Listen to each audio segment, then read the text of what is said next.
record.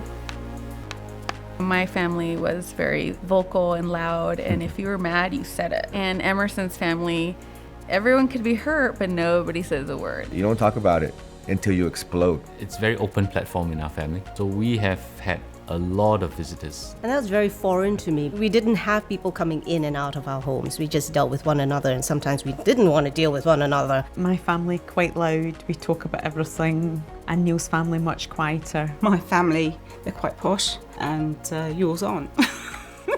I come out of a German background. What can I say?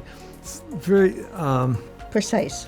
Yeah, it was a very precise kind of upbringing. I don't know how I got in, but I did. Whatever happens, we all join together and spend time together, sit and chat, laugh. They have a nice culture about the family, and if somebody comes to their house and they are just about leaving, you would see the entire family walk up through to the door, stand outside the gate, and keep waving their hands all the way till they make the turn at the end of the road. I said, wow man, how would you do that? For us, we say, hey, bye, and then that's it. The person goes, we don't even know whether somebody opens the gate for them. Her family, I'd go over and everyone's screaming and telling each other how they feel, and I was like, this is crazy. The subject of this session is the impact of family, past and present. Now, we're very aware that every couple will have a unique and different situation. And for some people, the support you receive from your family is good and helpful in building a strong marriage. For others, it's more complicated and can even be damaging. And these relationships are always a work in progress. And while Nikki and I have found great support from our wider family over the years, we've also had our fair share of tensions and difficulties. I want to tell you about a small but a very real area of tension in the early years for me with my mother-in-law. And it was to do with the clothes we dressed our children in when they were little. My mother had very strong views about all sorts of things and always said exactly what she thought, including how she thought our children should be dressed. Now, I definitely took a very relaxed approach, dressing them in jeans and T-shirts most of the time, whereas my mother-in-law's approach was much more traditional. I remember her once making our daughter a bright red pinafore dress and then matching corduroy shorts for our boys, which really wasn't my style. She expected them to wear these at every big family occasion, which I found really difficult. It was really kind of her to make them lots of clothes, but it did cause tension, and not only between me and my mother-in-law, but also between me and Nikki, because she tried to get Nikki to take her side. Now, it may seem like a small thing, but I really had to work hard at not letting it affect Nikki and my relationship, because I felt she was driving a wedge between us and was trying to exert control. We learnt a lot in those early years of our marriage about working out our own way of doing things and sticking together on what we'd decided. Family background plays a big part in marriage. Every couple needs to be aware of what they're bringing into their marriage from their upbringing, as we may have had very different experiences and very different expectations as a result about all sorts of things. One of the big differences between our families was how they each dealt with conflict. In my family, as I was growing up, everyone said exactly what they thought, generally quite loudly, and didn't worry if it was different to what anyone else in the family was thinking. And if someone was upset, everyone knew about it. Calm, rational debate didn't really feature in my family.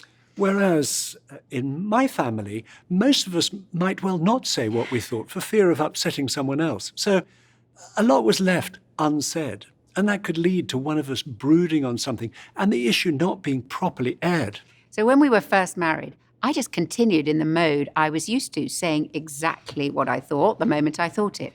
And it never occurred to me that Nikki might feel hurt and not tell me what he felt.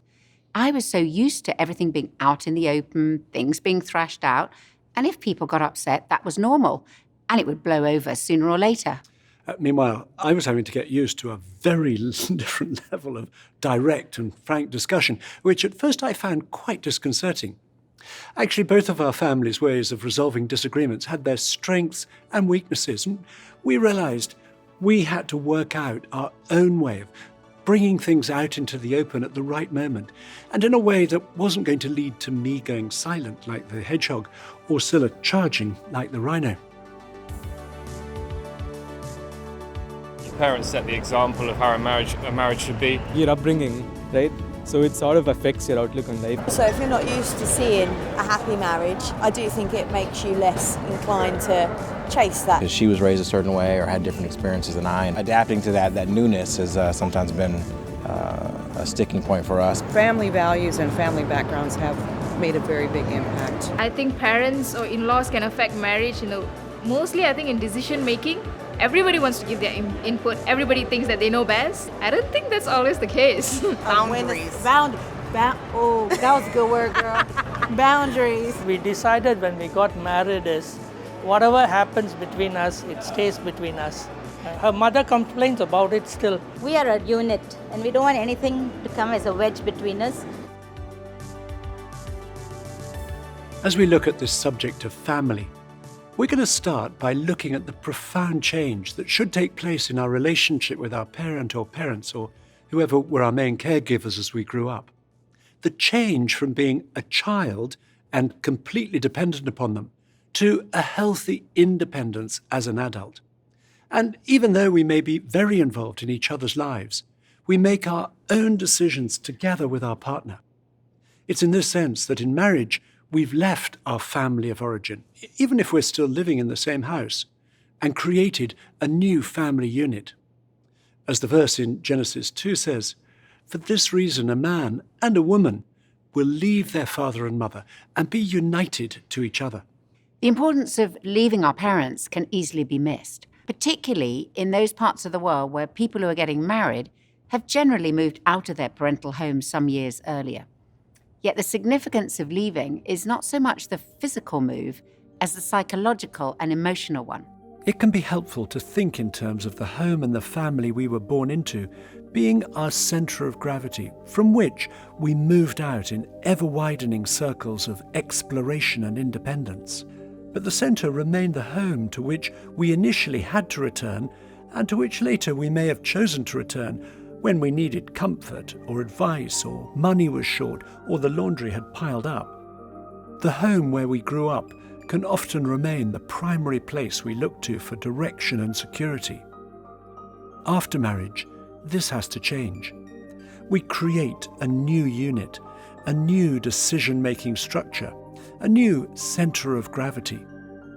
Creating this new centre doesn't mean cutting ourselves off from our parents or parents-in-law or not loving and respecting them. But our highest commitment and loyalty must now be to each other.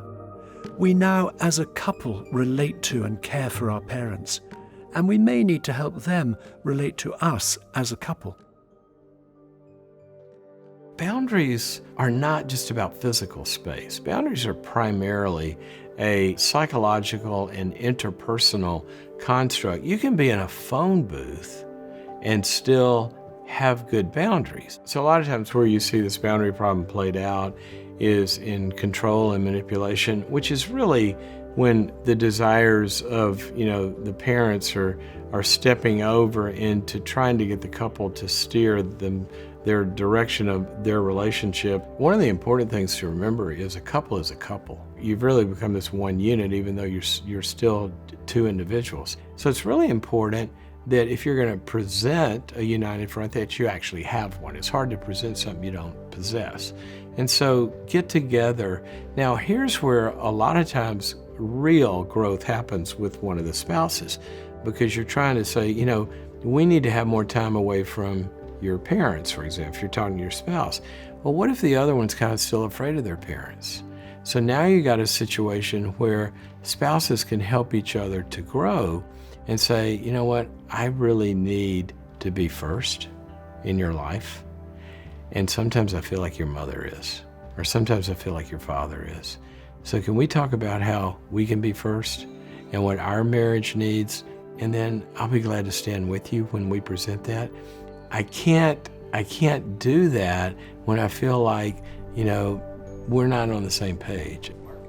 When our first child came, his parents began to visit a little bit more frequently than I had anticipated. I thought that my mom, being a nurse, would have just come in and helped out with the baby. It was that intimacy that they shared as a family that I felt intruded into my family unit. And I wasn't, at that point in my life, I wasn't ready for it. So I had to gently tell mom, like, maybe you just let Karen deal with it.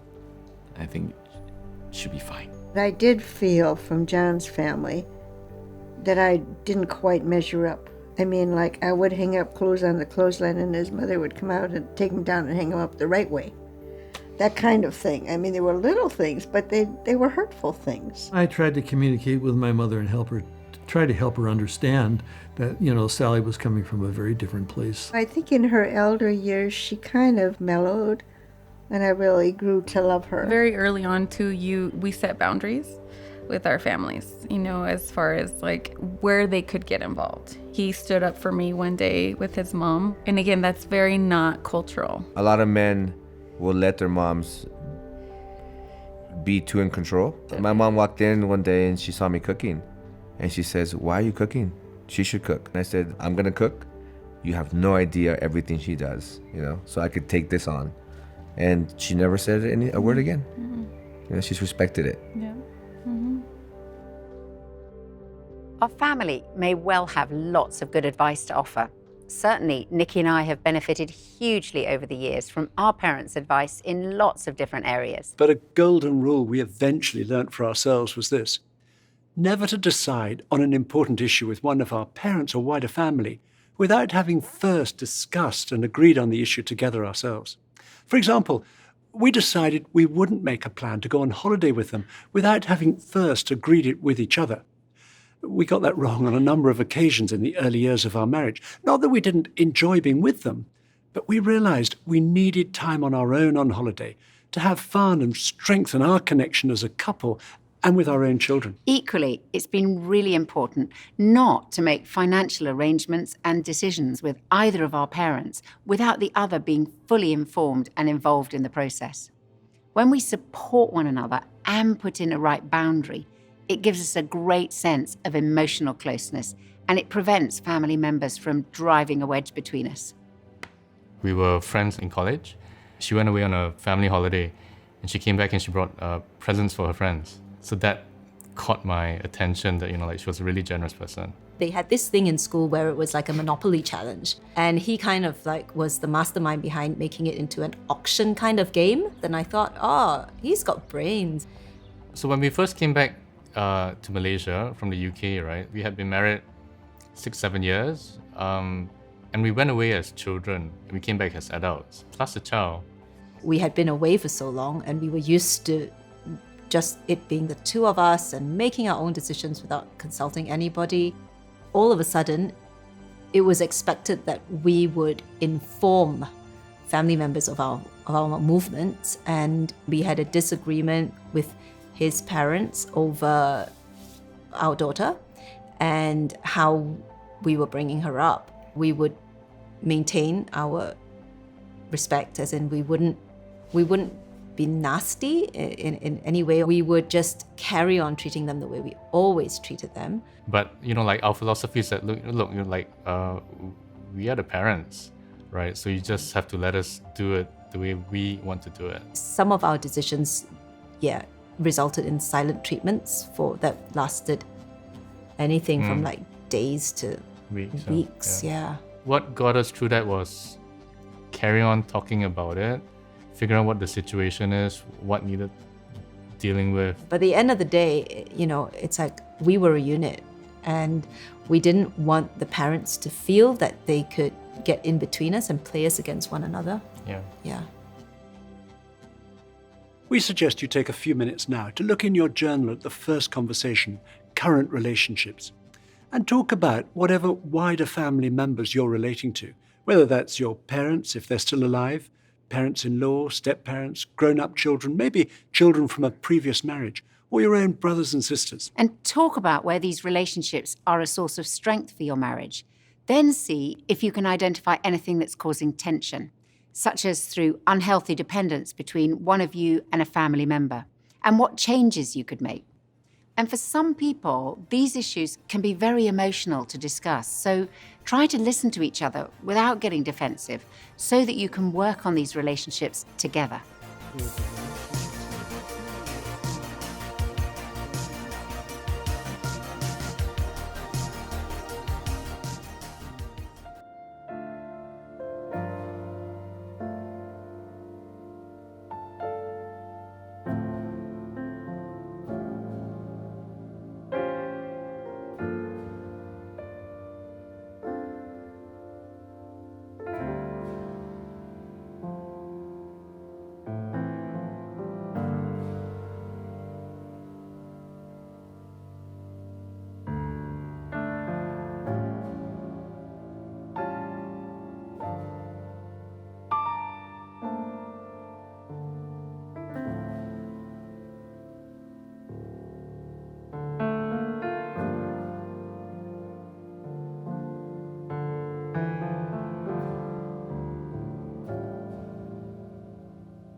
We're going to look at two ways in particular of working at and building healthy relationships with our wider family members, whoever that is. The first way is by doing what we can to resolve any conflict. Just as in marriage, unresolved hurt and anger lead to disconnection between husband and wife, as in the analogy of the blocked drain in the last session. So it is with our wider family. A relationship could have broken down or become strained while we were growing up, or since we've got married. Whichever it is, we can use the same process that we looked at in the last session for healing hurt. So we need to start by identifying the issue. Talking about it with our partner, maybe for the first time, will help us to become clear about the main source of the tension. Where there's been hurt on either side, the other two parts of the process, saying sorry and forgiving, make healing the relationship possible. Now, obviously, that's hard, especially with family, as our pride can so easily get in the way. But we have to do our part. It's so powerful when we take the initiative and say sorry or forgive where that's appropriate. My mother-in-law and I had a great relationship, but from time to time over the years, we clashed and there was tension, or one or other of us said things that were hurtful. My mother-in-law, like me, was at the rhino end of the spectrum, and we both had very strong opinions about things. As a result, I have had to swallow my pride and apologize to her on many occasions. But I remember one occasion a few years back when we were staying with her, and she said something to me about my father, who was very unwell at the time, that really hurt and upset me. So much so that I just burst into tears and rushed out of the room and upstairs to our bedroom. That left me with my mother, having to explain why Stella was so upset by what she said. It had occurred a number of times before, so I knew exactly why Stella had reacted as she did. And the next thing I knew was she was knocking on our bedroom door, and very graciously she had come to apologize for upsetting me. Of course, I was touched that she had come to say sorry, but I struggled to forgive her, as I knew she still didn't really understand why I was so upset. So I sort of mumbled a thank you, but I knew I hadn't forgiven her. However, I had been running this course for long enough to know that if I didn't, it was going to spoil our relationship and probably affect my relationship with Nikki as well. Anyway, we left the next morning to return home, and for 2 weeks, I really didn't want to talk to her on the phone, but I knew I had to choose every day to forgive her in my heart and to let go of the hurt. And I found that really hard. But actually, talking to Nikki about the incident helped me to process the hurt I felt, and also asking God to help me forgive my mother-in-law made a massive difference. I knew eventually, when the hurt was healed, as I could phone her again, and we were absolutely fine. When we've been hurt, it's only forgiveness that brings healing. And only we ourselves know if we're holding on to anger and resentment. If we have children, keeping our relationships right with our parents and in-laws will affect our children's relationships with their grandparents.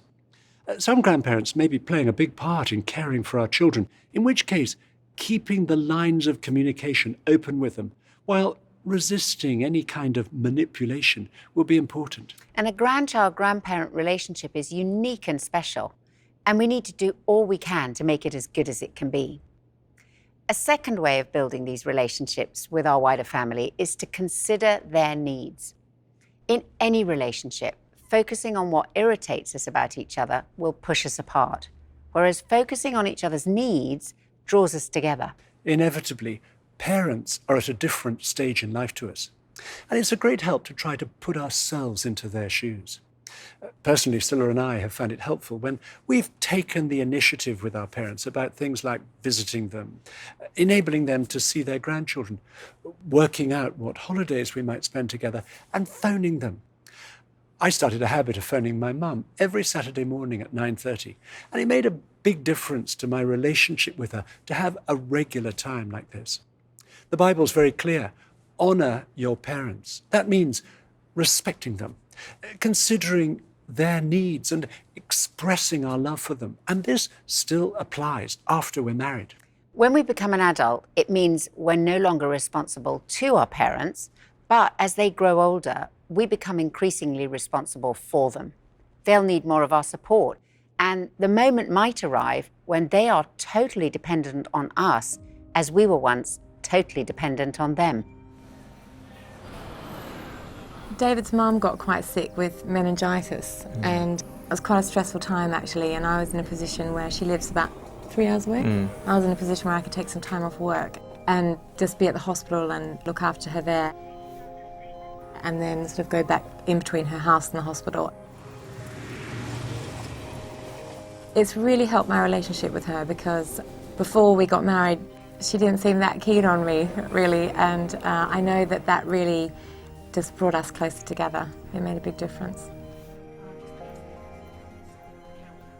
We'd like you to take a few minutes now to look in your journal at the conversation supporting your parents. Discuss the needs of your parents and parents-in-law and how you might support them if they're still alive. And if they're not, how you might support other members of your wider family.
we're now going to explore what we bring with us into our marriage from our family background. Some people have had a very difficult and painful past, but when we look back to our childhood, most of us can generally find some good things about our upbringing. And we benefit from reflecting on and celebrating these healthy aspects of our family backgrounds together. And during this session, you may well discover things about your partner's family that you didn't know before. Becoming aware of the differences between us in terms of our backgrounds will help us in our marriage. Every family has its own unique way of doing things. And we may well come into marriage either having decided that we're going to do things completely differently to what we observed growing up, or thinking that the way our family has always done things is the best and right way. I was raised in a very set way. You were raised in a different way. And it was all very much, right, what's this bit of cutlery for? And what's that bit of cutlery for? And I got it all wrong. I was just straight in there with a knife and the honey, getting the bread croissant crumbs in there. The way my parents did it was my mum served you your food. And at his house, so the plate was in front of me and I just waited and it was like, ready, steady, go. I looked and it's like the food had gone. In my house, when someone was ill, it was a big thing. Everybody would take a day off. I would get a chicken soup and peeled oranges waiting for me at any time.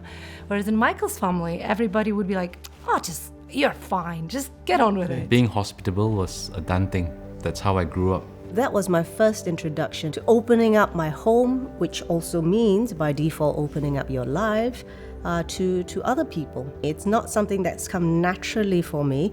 We've had to have, pretty long, serious conversations along the way. I think definitely the first few years, it is a bit of a whirlwind of it feels like you have married each other's families almost. When we first got married, Christmases needed a bit of negotiation. I just presumed everybody did Christmas the way that we did Christmas. Yeah. That was actually really helpful to go, oh, this isn't normal for you.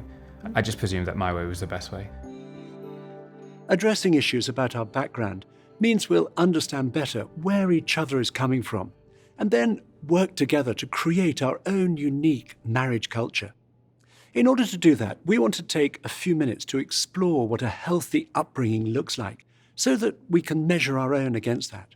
Even as we begin, painful memories may be starting to surface, but we want to encourage you not to be anxious about looking back. It's important to recognize any negative patterns from our upbringing so that we don't perpetuate them in our marriage and pass them on to the next generation. Even the deepest pain can be healed. And we've seen how so often marriage itself is the vehicle through which healing comes. Many psychologists, since the groundbreaking research of John Bowlby in 1958 and the further developments by Mary Ainsworth and others in the 1970s, have recognized that children as they grow up need their home to be two things. First, a secure base from which to explore the world, and secondly, a safe haven to which they return. Being allowed enough independence to explore within safe limits is vital for a child's growth and development. Our home and our parents should act as the secure base from which we set out. But as a child, we also need a safe haven to which we could return to sort out our emotions, whether that was of frustration, anger, fear, disappointment, or sadness, and where our emotional tank could be filled up again with comfort, affection, encouragement, and reassurance that we had a parent who was there for us. Our son Benj recently sent us a short video clip of him, his wife, and their 4 young children on a long deserted beach. And we realized we were watching this diagram happening in front of our eyes. Tamsin, our daughter-in-law, had made a base with a rug, a lounger, a picnic basket and a tent with their 2-year-old close by. While Benj was filming, the children came running back to Tamsin with shells they'd found to add to a collection. They'd have a quick word and then set off again on their adventure looking for more. The setup with Tamsin acted as the safe haven for them to come back to, where, if necessary, their emotional tanks could be topped up, and the secure base from which to set off again. And this concept of the family we grew up in being a safe place where we developed a healthy approach to life and to relationships is then what we seek to replicate in our marriage. A safe place where we know we belong, where our emotional needs are met, where we're able to build a relationship of trust and intimacy, and from which we go out into the world.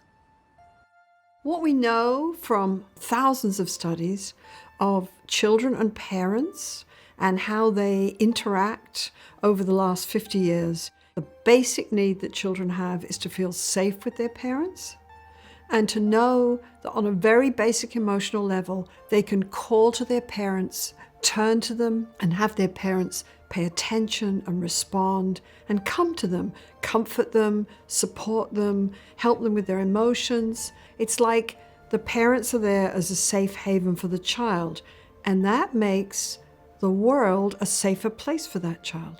When we haven't had secure connection as children, we're more sensitive, we're more easily hurt, we have more negative expectations of relationships. In the Hold Me Tight education program, we call them raw spots, and we help couples pinpoint and talk about their raw spots. I don't want people to feel that if they haven't had any kind of secure connection when they were young, that somehow love is a closed book for them, because it's not true. Marriage or falling in love is kind of like a new chance, I think. We feel stronger, we're more sure of ourselves, we believe in ourselves, we're not so scared to go out into the world, we take risks. When you have this connection, your relationship grows, it becomes a safe place, and you can support each other, and then you grow. Where our upbringing failed to provide enough freedom to explore and a safe place to return to, it can leave us with buried anger that may then come out against our husband or wife. A good friend of ours, Miles, told us a story from his childhood that illustrates how our upbringing can affect the ways we relate to each other in our marriage, sometimes without us realizing it. Miles grew up in Canada. When he went to primary school just before his 6th birthday, his English mum decided to dress him up in a uniform. She got me these smart grey shorts, black shoes, a tie, and even a little jumper. And she had to drag me to school, kicking and screaming and yelling and crying. As I suspected, all the other children were dressed in jeans and normal clothes. I was picked on and bullied and pushed around, and I came home from this first day utterly miserable, with my uniform just filthy. And this went on for a few days. Finally, she got the message and she relented. I was able just to wear normal clothes to school. My mom continued, though, to exert a strong influence over my clothing. The worst occasion was when I was 15 and I was visiting her in the hospital, where she was terminally ill with lung cancer. And she asked me, "What are you doing this weekend?" And I said, "Well, I'm going to a party." And she said, "What are you going to wear?" So I told her jeans, and she said, No, you can't wear jeans. Anyway, I just started arguing with her, had this huge row. I left, came back the next day, and she said, "I've got something for you." And I said, "What?" And she gets this bag and pulls out of this bag a pair of acid yellow corduroy elephant trousers. I knew she meant well, but on the other hand, how could I wear such a ridiculous outfit? I felt I had no choice. She responded that I did have a choice and produced an even more hideous pair of green trousers. Basically, I finally just realized, look, how can you disobey your dying mother? When my mom actually passed away a few months later, I was shocked that my first reaction wasn't sadness, but it was relief. I thought, now I don't have anyone to tell me what to do anymore. I knew I should have been grieving, and I started to think that there was something wrong with me. Now, early in my marriage to Deborah, she'd be maybe giving me directions while I was driving, or suggest something to wear, or give me some suggestions while I was cooking, and I would just explode with rage. And on the marriage course, I started to see that all of this was just this automatic reaction to my mother. I thought Deborah was trying to control me when in fact she wasn't. And it was an opportunity to start healing hurt from the past and to forgive my mom. And Deb, really helped me. We did this together, and it felt wonderful, to go through this healing process with her. And so now I ask her for advice on what to wear, and she sometimes buys me beautiful clothes. I'm not perfect. I still react, when Deb gives me directions or tells me how to cook something, but it's much less frequently and with a lot less anger. And I think she's quite relieved that the smoldering volcano has died down. Our relationship can be adversely affected by our background, but our marriage can also be the place where we change and where we're healed of our past. It starts with becoming aware of why we overreact when our partner touches a raw spot. These are sensitivities that are rooted in our upbringing and that impact our relationship today. Now, for some people, it's becoming aware that they lacked a role model in their upbringing of what a healthy marriage looks like, and they feel uncertain about how to build a strong and intimate marriage themselves. I grew up as an only child, and my mum passed away when I was about 14, and then I had a very difficult relationship with my dad because he suffered badly with depression. But I think with that, a load of walls kind of went up for me. And so getting married was kind of this big thing of trying to let Andy in and even getting engaged. And I think that took a long time to really, for my walls to come down, for me to really trust you. And I think I would get very easily hurt by you. When he hurt me, it was like huge. So he'd say one small thing, but for me it was like a nuclear bomb.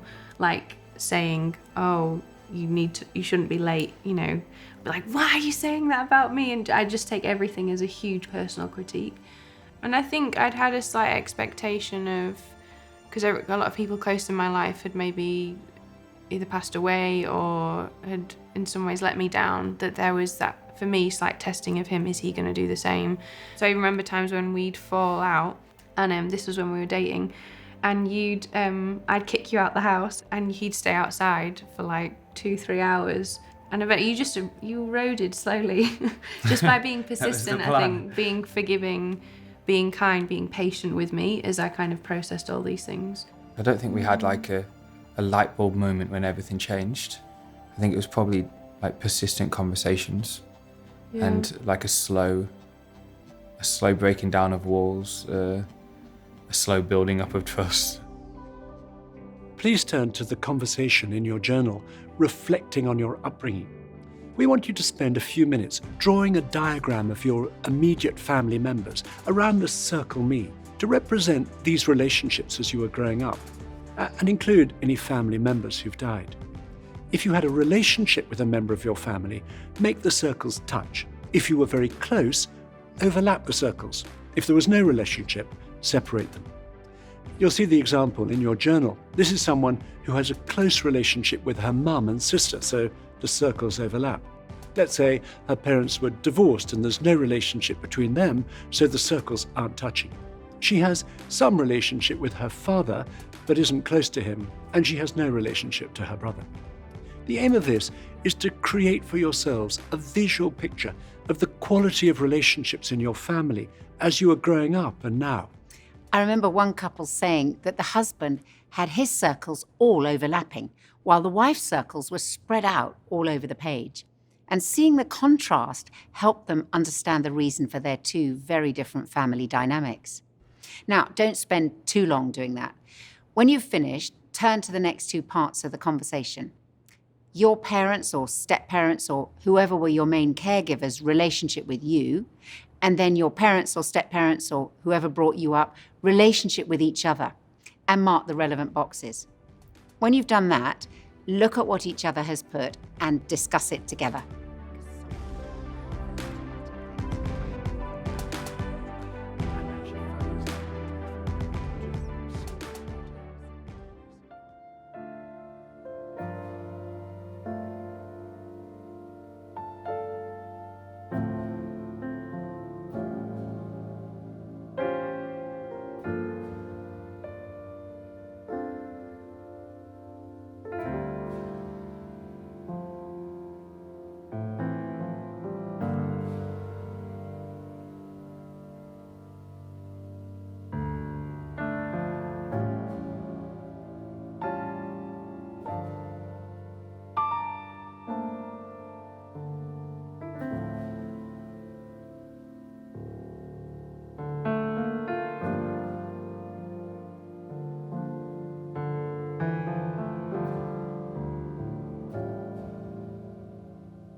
We recognize that the conversation you've just had is much harder and more complicated for some people than for others.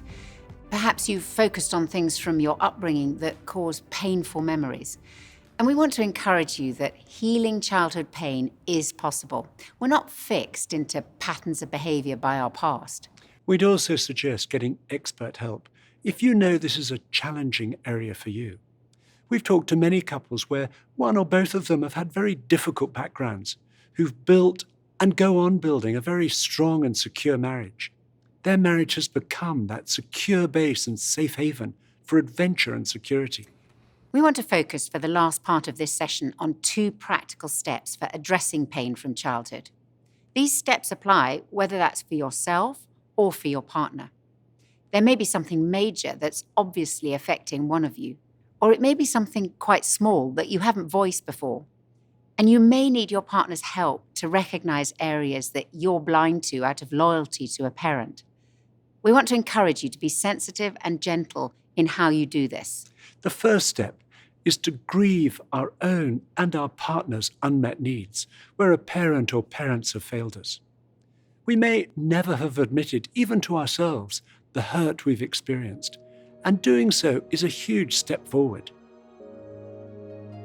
Grief is a process that implies there's been loss. Applying the word grief to an early childhood, it could be a missed childhood. There are some children who never really had a childhood. They just had to grow up very quickly. So there's that loss of a childhood. But the thing to remember is that grief has different stages and it's a process. So as a partner, make sure you communicate to your partner who's been hurt that you respect them and you trust them and they can trust you, so they can open up and share their hurts, which they may never have shared with anybody else ever, and they may have buried as children. If as a partner they see you as being understanding, non-judgmental, supportive, they would hopefully get to the point where they feel they can share some really deep hurts. So with the healing process, there might be stops and starts, and you just keep walking alongside them, holding them by the hand, literally or metaphorically, and just encouraging them and telling them they can do it. It's helpful to recognize that recovery is a process with which we can help our partner. Marriage can either make the sadness we feel from our past worse or help to heal it. If your husband or wife has unmet childhood needs, it's so important that you seek to understand them and give them the gift of your emotional support as they walk the sometimes long road of recovery. This draws us together as a couple. 非常想跟别人建立健康的关系，被父母忽略的孩子，和缺失父母双方或者是缺失其中一方的孩子，他们在后来人生成长过程中间，的确会遇到一些困难。比如说他们可能会去寻找补偿，或者如果情况比较麻烦的话，他们可能就需要得到专业的帮助，使他们能够意识到过去自己的缺失，以及这种缺失对他们后来跟人建立关系意味着什么。当他们进入了婚姻，我想有2个方面使他们能够慢慢的经历成长和做出改变和建立新型的关系。第一个方面就是他们夫妻双方能够彼此都意识到，在他成长的过程中间有这样一种空缺，有这样一种缺失，有这样被忽略的经历，这是第一步。第二步就是给他们足够的关怀，足够的支持，足够的满足。因为非常容易造成的一个麻烦就是那些造成过缺失、经历过缺失的孩子，被忽略的孩子，他们会要求得到完美的补偿，希望对方对他们的关怀啊，对他们的支持，对他们的爱是完美的。那么在这一点上，他们的配偶对方就要帮助他们意识到说，我不是你的父母，我不是你缺乏的那个父母，我跟你一样是一个个体，我们要一起建立新的关系，使我们在新的关系里边得到满足。The second step is to forgive. Forgiveness is essential for healing and for dealing with buried anger from our past. As we said in the last session, forgiveness is an act of the will. We may not feel like it, but it's the only way to be set free. And if we've been deeply hurt, the forgiveness needs to be an ongoing process each time the pain resurfaces. And as we keep forgiving, the memories will gradually have less and less power over us. Whether or not our parents have changed or indeed even recognize how they've hurt us, we need to choose to forgive. A friend of ours shared her story with us. I had a stepfather named John. My mother married him when I was 7 and divorced him when I was 15. The application for divorce was made on the grounds of mental cruelty. My childhood was a nightmare. My biggest wish was to grow up as quickly as possible to get away from the situation. I am now 33. I've carried the burden of these memories and the hate around for 18 years, despite becoming a committed Christian 2 years ago. It was the one part of my life that was simply a no-go area. I was desolate. How could I possibly forgive John for what he'd done? Where would be the justice in that? I was the child. I was the victim. I hadn't seen him since I was 15. He wasn't even asking for forgiveness. I began to see that I needed to deal with this once and for all. Unless I wanted 18 years to turn to 28, 38, 48 with no end. I prayed, lay awake for several nights, cried and prayed some more. Then I wrote John a letter, forgiving him for the hurt and anguish I'd experienced as a child in his care. As I wrote, I had no idea if he was even aware of the impact that that part of his life had had on mine. I decided to leave that part up to God.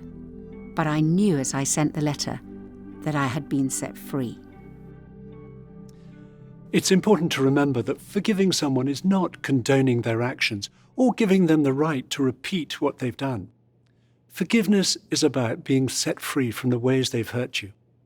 We subsequently heard that her stepfather made contact with her. He was unable to see the damage he caused her or why he needed her forgiveness. But despite the fact that they didn't reconcile, she still experienced complete freedom from the pain he'd caused her.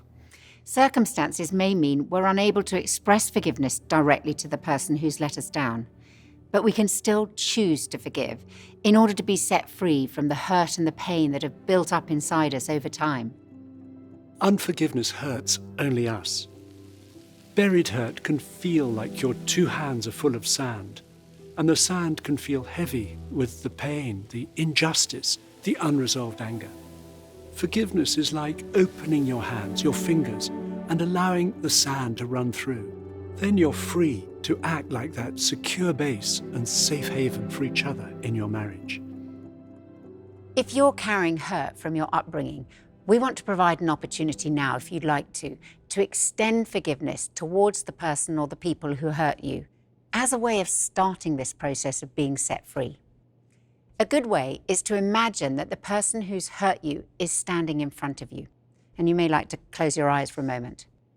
Say silently, Mum, Dad, use whatever term you normally use or the name of whoever it is who's hurt you. You've caused me to feel like this through what you did or failed to do. Express silently what you feel hurt by. But as an act of my will, I choose to forgive you now. Imagine you're holding what's been within you, the pain you've been carrying from your childhood, and like the sand, you're letting it go, not holding on to it any longer. And as you forgive, you're letting it fall to the ground in order to be set free. Then, if you're comfortable praying, you could echo this prayer silently in your heart. Lord, thank you for your unconditional love for me and your willingness to forgive me freely. Please help me to forgive those who've hurt me. Please pour your love into my heart by your Spirit so that I can be set free and no longer burdened by hurt and unforgiveness. Thank you that you give your spirit of love to all those who ask you. Amen. We want to give you a few minutes together now to comfort your partner if they've been carrying hurt from their childhood. If this is a hard area for your partner to address, ask them what's the most painful part for you, and then reflect back whatever they tell you. You're not fixing it, you're not trying to solve anything, you're simply showing them you're with them so that they know they're not alone. And then we'd suggest you finish this session by asking your partner for one way you could support them going forwards. And if you're both comfortable praying, please do so either aloud or silently. If not, express your support in some other way.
We'd like to close now with a final prayer. Heavenly Father, thank you for your continued love for each one of us. And thank you for all the good things that we've received from our families. And we pray that you would help us as we seek to build the best relationships we can with them. And we pray where a family background has affected a marriage, that you would give love, understanding, and gentleness between husband and wife. And where there's been deep hurt, you'd give fresh hope for the future. And we ask this in Jesus' name. Amen. Amen. This session may well have brought up a lot of issues that you haven't had time to process. We'd encourage you to continue to talk together to help each other to move forwards. Thank you for joining us, and see you on the next session.